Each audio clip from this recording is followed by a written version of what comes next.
Hi అండి. ఈరోజు నేను మీకు రాగి పిండి, బీట్రూట్‌తో ఒక హెల్తీ స్వీట్ రెసిపీ అయితే చూపిస్తానండి. చేయడం చాలా సింపుల్ అండి. పిల్లలకి అప్పటికప్పుడు అలా చేసి ఇలా పెట్టేయొచ్చు. దీనికోసం నేను అర కేజీ బీట్రూట్ అయితే తీసుకున్నానండి.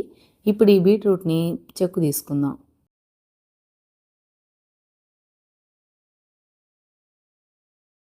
ఇలా చెక్కు తీసుకున్నాం గదా! ఇప్పుడు చిన్న చిన్న ముక్కలుగా కట్ చేసుకుందాం.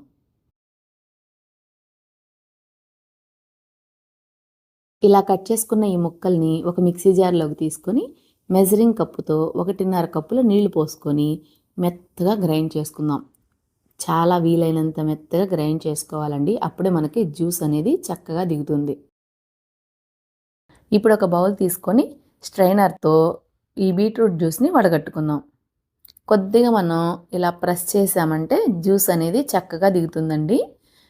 ఇలా వడగట్టుకున్నాం గదా! ఇప్పుడు మరో అరకప్పు నీళ్లు పోసుకొని, ఏదైనా జ్యూస్ అనేది మిగిలి ఉంటే గనక అది గూడా కంప్లీట్‌గా వచ్చేస్తుంది. కొద్దిగా ప్రెస్ చేసి తీసుకోండి. ఇప్పుడు ఇలా తీసుకున్న ఈ జ్యూస్‌లో అరకప్పు రాగి పిండి తీసుకోండి. ఇది గూడా మెజరింగ్ కప్‌తోనే తీసుకోండి. నేను మీకు అర్థం అవ్వాలని ఇలా చెప్తున్నాను. ఇప్పుడు ఉండలు లేకుండా నీట్‌గా కలుపుకుందాం. ఇలా కలుపుకున్నాం గదా! ఇప్పుడు స్టవ్ మీద పాన్ పెట్టుకొని, మనం తీసి పెట్టుకున్న ఈ జ్యూస్‌ని ఇందులో వేసి, స్టవ్‌ని లో టు మీడియం ఫ్లేమ్ అడ్జస్ట్ చేసుకుంటూ ఒక 2-3 నిమిషాల పాటు ఉడికించుకోవాలి. ఇలా ఉడికించుకున్నాం గదా! ఇప్పుడు ఒక కప్పు తీసుకొని అందులో పావు కప్పు కార్న్‌ఫ్లోర్ ఏసి, కొద్దిగా వాటర్ వేసేసి, కలిపి ఇందులో వేసుకొని, మళ్ళీ స్టవ్‌ని లో టు మీడియం అడ్జస్ట్ చేసుకుంటూ, ఇలా కలుపుకుంటూ ఒక 10 నిమిషాల పాటు ఉడికించుకోవాలి. 10 నిమిషాలు అయిపోయిందండి. ఇప్పుడు ఇందులో మెజరింగ్ కప్పుతో ఒక కప్పు పంచదార వేసుకుందాం.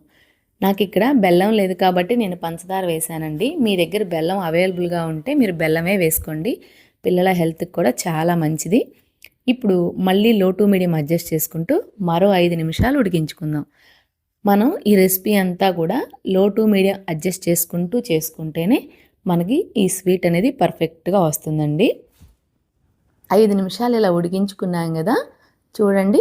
ఇప్పుడు ఇందులో ఒక టేబుల్ స్పూన్ నెయ్యి వేసి, ఇలా కలుపుకుంటూ ఈ హల్వా ఆ నెయ్యిని అబ్జర్వ్ చేసుకునేంత వరకు 2 నిమిషాలకు ఒకసారి ఒక టేబుల్ స్పూన్ నెయ్యి చొప్పున ఒక 3 టేబుల్ స్పూన్ల నెయ్యి వేసి మనం ఇలా ఉడికించుకోవాలి. అలా ఉడికించుకోవడం వలన ఆ బీట్రూట్‌లోని పచ్చివాసన అంతా పోయి, మనం వేసిన ఆ వాటర్ అంతా ఇంకిపోయి, మనకి హల్వా అనేది చాలా టేస్టీగా ఉంటుంది. నాకు టోటల్‌గా ఈ హల్వా రెడీ అవ్వడానికి 25 నిమిషాలు పట్టిందండి. ఇప్పుడు ఇందులో ఒక టేబుల్ స్పూన్ నెయ్యి, కట్ చేసుకున్న జీడిపప్పు, పుచ్చపప్పు విత్తనాలు, ఒక టీ స్పూన్ యాలకుల పొడి వేసి మరో 2 నిమిషాలు కలుపుకుంటూ ఉడికించుకుందాం. 2 నిమిషాలు అయిపోయిందండి. చూస్తున్నారు గదా! మన బీట్రూట్ రాగి పిండి హల్వా అయితే రెడీ అయిపోయింది. మీకు సింపుల్ అండి. మనం వేసిన నెయ్యి ఈ హల్వా ఉడికి అంచులెమ్మట అలా వచ్చింది అంటే మనకి హల్వా రెడీ అయినట్లు. మనకి ఏ మాత్రం చెమ్మ ఉన్నా గానీ మనకి హల్వా అనేది నిలవ ఉండదండి. మీరు స్టెప్ బై స్టెప్ ఇలా చేసుకుంటేనే మనకి 3, 4 రోజుల పాటు నిలువ ఉంటుంది. అదే ఫ్రిడ్జ్‌లో పెట్టుకున్నారనుకోండి ఒక 10 డేస్ తినొచ్చు. ఇప్పుడు ఒక బౌల్ తీసుకొని కొద్దిగా నెయ్యి అప్లై చేసి, కొంచెం తెల్ల నువ్వులు వేసేసి, తయారు చేసుకున్న ఈ హల్వాని ఇందులో వేసుకొని, ఒక గంట పాటు పూర్తిగా చల్లారబెట్టుకుందాం. చల్లారిన తర్వాత ఏం లేదండి. అందులో నుంచి తీసేసి ముక్కలుగా కట్ చేసుకొని తినేయడమే.